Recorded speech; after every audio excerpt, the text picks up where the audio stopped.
असं कोणी येत नाही.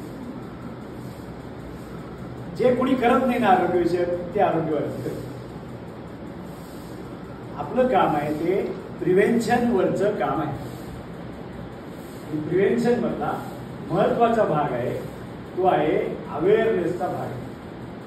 मागचे जे असलेली जी स्लाइड आहे ती आपल्याला लागू आहे.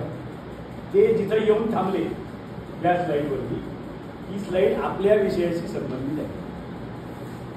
व्यसनाधीन लोकांना त्यातून बाहेर काढणं यासाठी मुक्तांगण सारख्या चांगल्या संस्था कार्यरत आहेत आणि त्या खूपच कमी संख्येने आहेत हे वाचते.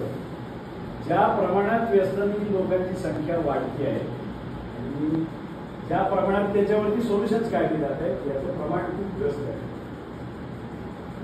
आरोग्य भारती आपल्या क्षमतांनुसार काम करते. देशभरातल्या 90% जिल्ह्यांमध्ये आपलं काम चालतं.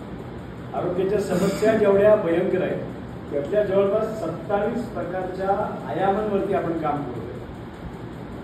पैकी एक ऍक्टिव्हिटी चालू झाली, आपली एक आयाम चालू झाला, तो आहे व्यसनाधीनतेशी संबंधित.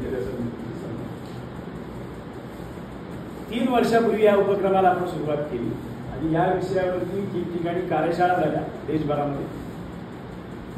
प्रशिक्षण दिलं गेलं आणि कार्यकर्त्यांनी त्या विषयावरती काम केलं. एक उदाहरण सांगतो. भोपाळमध्ये आपले राहणारे प्रांत कार्यकर्ते आहेत. ते